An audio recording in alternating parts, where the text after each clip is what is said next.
بسم اللہ الرحمن الرحیم اللہم صلی علی محمد وعلی آل محمد وبارک وسلم۔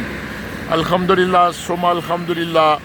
ابھی آیا تھا جی، یہ گیگا مال کے سامنے زراج ہے جہاں پہ بیٹے کا کالج ہے SLS، وہاں پر اس کی فیس جمع کرانی تھی، تو باہر نکلا ہوں تو میرا دل کیا کہ اس خوبصورت عمارت کے سامنے کوئی اپنے سمیت ہر سننے والے کو ایک سبق آموز، نصیحت آموز پیغام ہی دیتا چلوں۔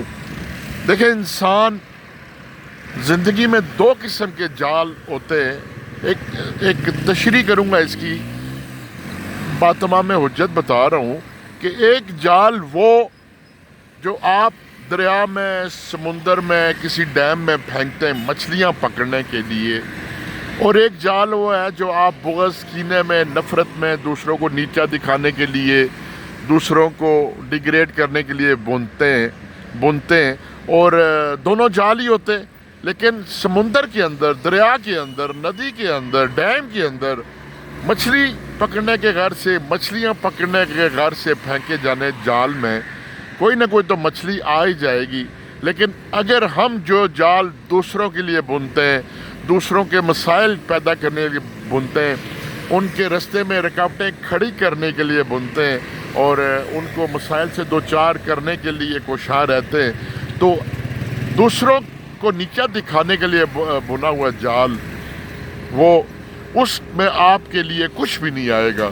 وہ ایسا دردناک جال ہے جو بظاہر تو آپ دوسروں کے لیے بن رہے ہیں، لیکن اللہ ذات کی قسم ہے اس جال میں آپ خود ہی پھنسیں گے۔ وہ جال آپ کے لیے خود ہی پھندا بنے گا، وہ جال آپ کے لیے خود ہی تکلیف کا باعث بنے گا۔ تو مچھلیاں پکڑنے والا جال تو آپ کو کچھ نہ کچھ دے گا، لیکن دوسروں کے لیے بنا گیا جال آپ کو آنے والے وقتوں میں ذلت اور رسوائی کے سوا کچھ بھی نہیں دے گا۔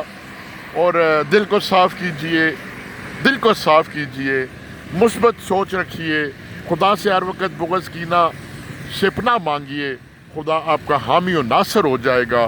خدا تعالیٰ مجھے اپنی بولی ہوئی بات پر بھی عمل کی توفیق عطا فرمائے۔ وآخر دعوانا الحمدللہ رب العالمین، والسلام۔